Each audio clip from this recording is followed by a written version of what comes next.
Look, I know Sucker Punch got their hands full with Ghost of Yotei right now, but all I gotta say, it's been 16 years since this masterpiece dropped. Bro, we need another Infamous game. And I will take a remake or a remaster. It doesn't even have to look that good. It just has to, run on the PS5. I'm fine with that. I don't care. I don't think people understand how fun the Infamous games were, bro. If you want to talk about, choices, like morality and choices, which Sucker Punch is really good at, it comes from the Infamous series.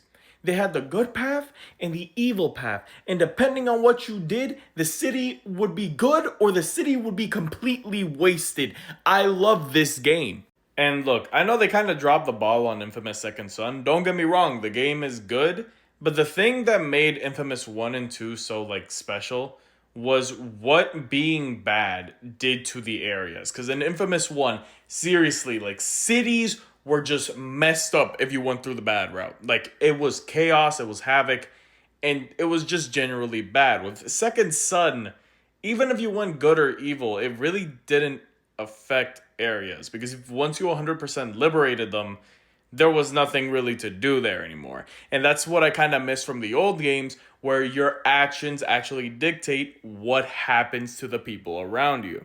And I'm not gonna lie, I feel like that's what Sucker Punch has been missing in the past couple of games they've made. Because Second Son, First Light, Ghost of Tsushima, while some of them had choices, none of them really affected the outcome of the story. With Ghost of Tsushima, it was a set story. With Second Son, the choices that you made only really affected Delsin's story, not the people around him. At the end of the game, you didn't get to see the effects of what he chose. Adverse to, Infamous 1, letting you do that. First Light had, a forced narrative. And I kind of wish that they would revert back to that old way of your choices matter. But, that's what I think. Let me know what y'all think about this, because honestly, I think the way Infamous 1 did choices was probably the best in the entirety of Sucker Punch's, lineup history for all their games.